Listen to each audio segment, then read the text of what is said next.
If I asked you to name the first sports car brand that comes to your mind, what would you answer? Probably Ferrari, am I right? Other supercar brands exist, like Lamborghini and McLaren, but Ferrari has managed to occupy the throne as the most famous one. I mean, even non-car enthusiasts can guess that a red car with a horse logo is a Ferrari.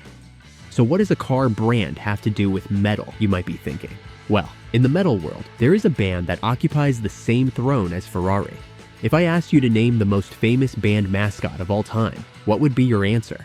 Yes, I know, Eddie from Iron Maiden. And in this video, we'll find out why he is the key that helped Iron Maiden win the metal merch battle. The date is April 14th, 1980, and Iron Maiden has just released their debut album. The album cover, designed by Derek Riggs, features their mascot, Eddie the Head.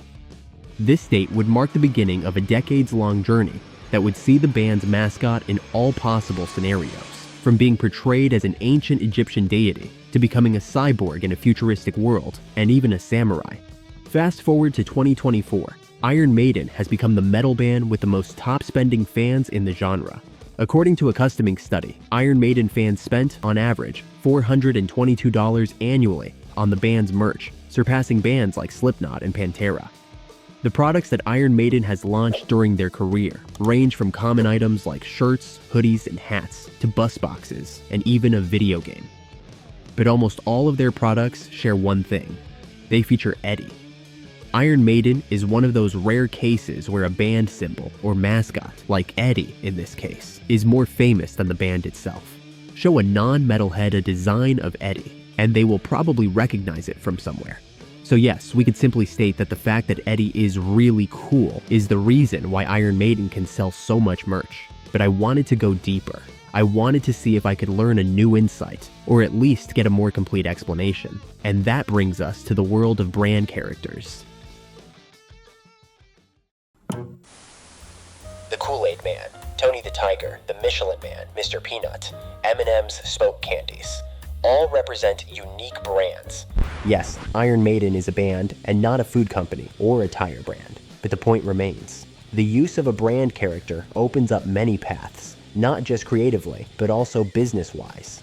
According to research by Moving Picture Company, brand mascots and characters can increase profit and emotional connection with customers by up to 41%, while campaigns without a mascot were only 29.7% as likely to increase market share gain. Long-term campaigns featuring a character can increase profit gain by 34.1%, compared with 26.2% for campaigns without. And new customer gain will on average increase by 40.9%, compared with 32% for campaigns without.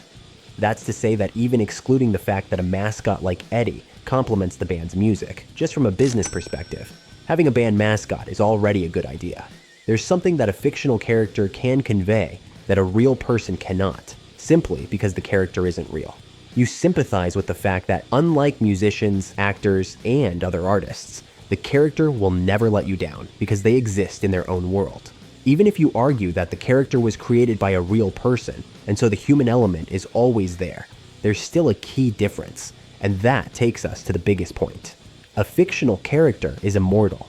If a superhero creator turns out to be an awful person, that doesn't mean the superhero has to die. The company that owns the rights can hire another writer, and the character would still live. Or, if the company has creative differences with a writer, they can hire another one who aligns with their vision, and that same principle applies to band mascots. Not all Iron Maiden album covers were designed by the great Derek Riggs. Other designers, such as Melvin Grant and Mark Wilkinson, have also worked on them and created their own versions of Eddie. For better or for worse, that's subjective. But the point is that Eddie, as a fictional character, allowed Iron Maiden to reach heights that they probably wouldn't have without a mascot. Now, I have a question for you. Do you think Iron Maiden would have become the powerhouse that it is today without Eddie complementing their music and image? Let me know in the comments. Thank you for watching, and I'll see you again in the next one.